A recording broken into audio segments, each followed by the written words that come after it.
Okay, so what we have here, it says find all the zeros given 1, 0, x equals -4 of x cubed minus 28x minus 48.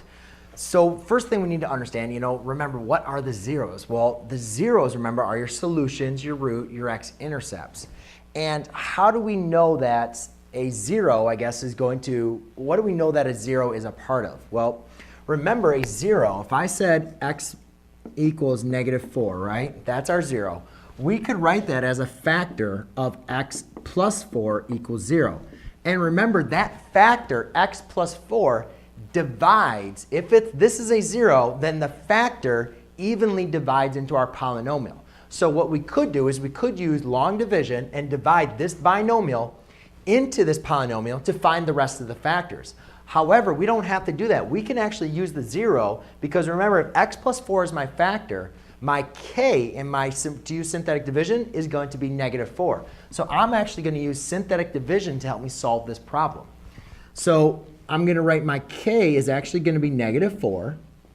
And then I'm going to have to use synthetic division for my coefficients. So x cubed will be 1. I do not have a coefficient for x squared, so I'm going to use 0, -28, and then minus 48. So by using synthetic division, I bring down the 1. 1 times -4 is -4. 0 plus -4 is -4. -4 times -4 is a positive 16. -28 plus 12 is going to be a -14.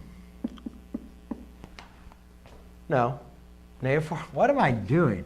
-4 times -4, I think I wrote the answer. I was thinking about the answer, is going to be a positive 16. There we go.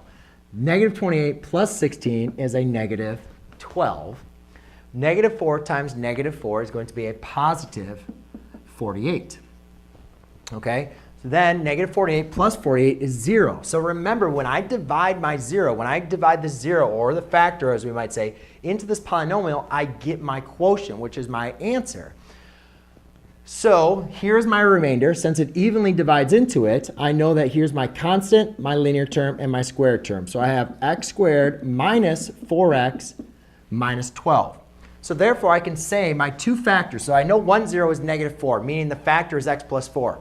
The other factor right now is x squared minus, well, not factor yet, but the other, yeah, it is a factor. We can factor it down, is x squared minus 4x minus 12. And what I need to do is I need to find all the zeros. So I need to factor this to get to the zeros. So what I need to determine is, can I factor this further to get to its zeros by factoring? Or do I have to use quadratic formula or completing the square, or other ways to solve for x?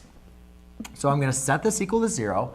And I'm going to look to factoring it. And we go and look, is there any two numbers that multiply to give you -12 but add to give you -6? And yeah, you can say this could be x minus 6 times x plus 2 equals 0, where then you use the zero product rule, and you could say x equals 6 and x equals -2.